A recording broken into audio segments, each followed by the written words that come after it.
Ya,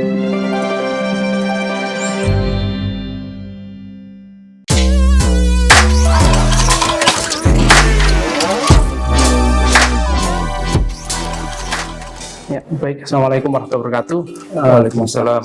Pada video keempat kali ini ya kita akan berdiskusi menjelaskan terkait teknis bagaimana perencanaan pengerjaan project based learning yang akan kita selesaikan ya.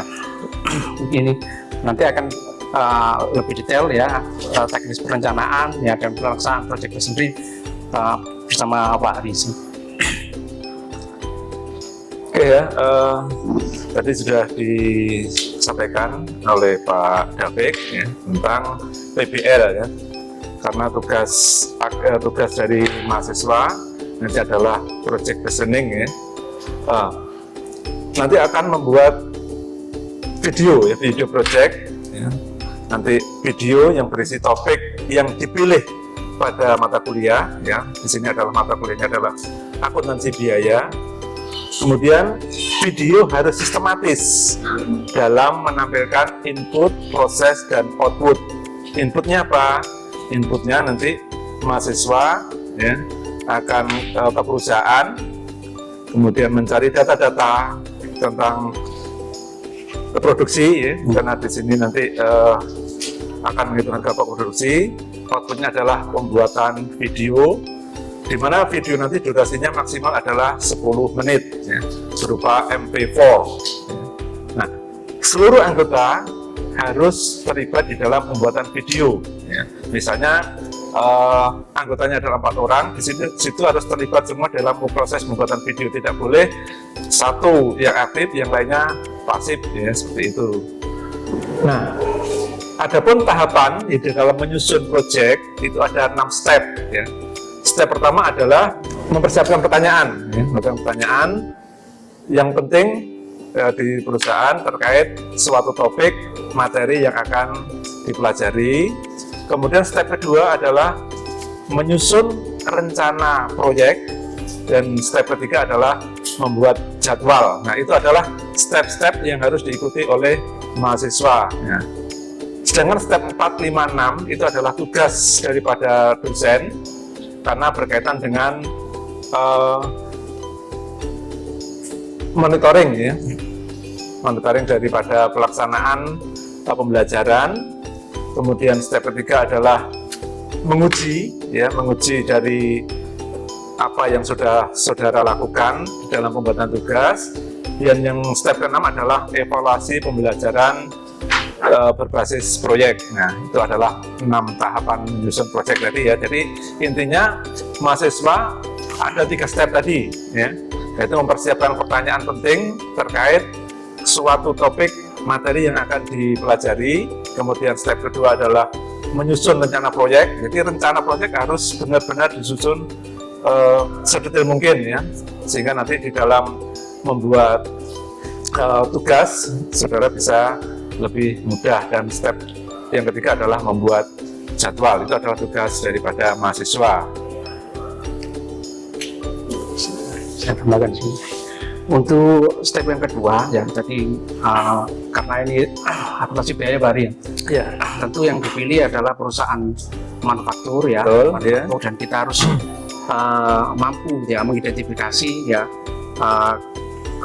mengidentifikasi bagaimana perusahaan ini mengkonsumsi yang pertama adalah raw material atau bahan baku ya. Bahan baku ya, kemudian tenaga kerja ransel dan pengendali overhead ya, itu harus kita rencanakan dengan baik ya, harus bisa kita identifikasi dengan baik di awal ya. Jadi bahan baku yang dipakai, berapa bahan baku yang dikonsumsi, kemudian tenaga kerja langsung yang dikonsumsi, dan pengendali overhead ya, pengendali overhead ya. Ya, tadi betul yang disampaikan Pak David tadi, itu adalah berkaitan dengan biaya produksi ya. Karena kita nanti tugasnya adalah untuk perusahaan manufaktur. Silakan. Ya, untuk selanjutnya ya, karena perusahaan yang manufaktur ya, yang kita sedang kita kerjakan adalah bagaimana menyusun di perusahaan laporan keuangan di perusahaan manufaktur. Tentu kita harus bisa menentukan ya pemakaian bahan baku ya, tenaga kerja dan pengendali overhead, dan bagaimana ketika komponen ini mengalir ya di perusahaan manufaktur. Ya, jadi untuk pengendali overhead, ya, untuk pengendali overhead itu kita harus memilah, harus mengidentifikasi bahan baku yang tidak bisa kita telusuri, ya, atau bahan baku tidak langsung dan tenaga kerja tidak langsung yang tidak bisa kita telusuri, itu nanti ditabung dulu di akun pengendali overhead, ya, di pengendali overhead, ya. Baru setelah itu kalau untuk bahan baku dan tenaga kerja langsung bisa langsung masuk ke akun barang dalam proses, dalam proses, ya. Nanti setelah semua, ya, yang terkait dengan bahan baku tidak langsung dan tenaga kerja tidak langsung sudah kita identifikasi dan tertampung di akun pengendali overhead, baru bisa kita bebankan ke akun barang dalam proses, ya, akun barang dalam proses, ya. Kemudian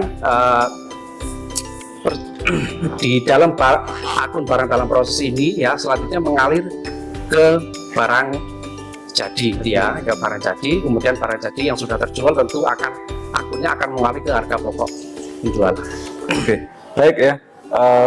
Sehingga untuk memulai proyek, ya, ini ada beberapa tahapan. Tahap pertama adalah saudara menentukan jenis perusahaan yang dipilih sebagai objek. Apakah itu perusahaan jasa, perusahaan dagang, atau perusahaan manufaktur. Ya, tentu karena di sini mata kuliah yang kita ampu adalah akuntansi biaya, sehingga fokusnya adalah di perusahaan manufaktur. Ya. Kemudian yang kedua adalah apakah perusahaan melakukan pencatatan keuangan sesuai PSAK. Kemudian yang ketiga, produk apa saja yang dihasilkan oleh perusahaan, ya. Apakah itu tadi bahan baku, bahan dalam proses atau barang jadi. Nah, kemudian yang keempat adalah apakah produk yang dihasilkan adalah tunggal atau lebih dari satu jenis produk. Kalau perusahaan produknya tunggal, itu nanti saudara akan membuat metode harga pokok proses, ya, karena homogen, ya, sejenis. Perusahaan tersebut memproduksi secara terus-menerus, ya, tanpa melihat apakah ada pesanan atau tidak. Nah, yang kedua tadi adalah lebih dari satu jenis produk atau heterogen. Nah, di sini produk yang dihasilkan adalah bermacam-macam, ya, sesuai dengan pesanan dari pelanggan. Nah, di sini yang digunakan adalah metode harga pokok pesanan.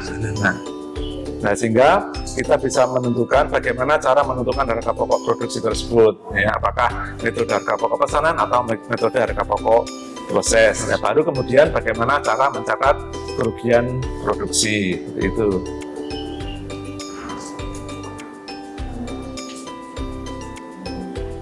Oke, ya. Selanjutnya adalah perencanaan. Ya, perencanaan di sini adalah menyusun perencanaan dalam membuat proyek. Ya, seperti di awal tadi kita sampaikan, mahasiswa, ya, adalah menyusun rencana, ya, sebelum melakukan proyek. Ya, tentu dari perencanaan tadi, ya, perencanaan termasuk pemilihan perusahaan manufaktur yang sesuai, kemudian identifikasi pemakaian bahan baku, tenaga kerja, dan pengendali overhead. Ya, selanjutnya mahasiswa bisa membuat, ya, timeline agar proyek dapat berjalan dengan baik dan maksimal, ya, mulai dari tahapan observasi sampai finishing video presentasi. Oke, itu adalah data-data yang penting, ya, untuk dalam membuat jadwal yang disampaikan oleh Pak Nafik tadi. Nah, tahapan terakhir, ya, dari proyek yang sudah kalian buat tadi adalah membuat video, ya, yang nanti akan diupload ke YouTube. Ya, itu adalah tugas akhir kalian, ya, dalam PBL, Project Based Learning. Ya, nanti akan dipresentasikan, ya. Jadi video tadi harus dipresentasikan, bukan hanya kita membuat video aja, tapi harus dipresentasikan di dalam YouTube tadi. Saya kira itu, barangkali Pak David ada tambahan? Cukup, ya. Baik, ya, terima kasih. Jangan lupa video presentasi diupload pada sosmed, ya, seperti YouTube, ya. Sekian, terima kasih. Assalamualaikum warahmatullahi wabarakatuh. Kita ketemu lagi pada video ke-5.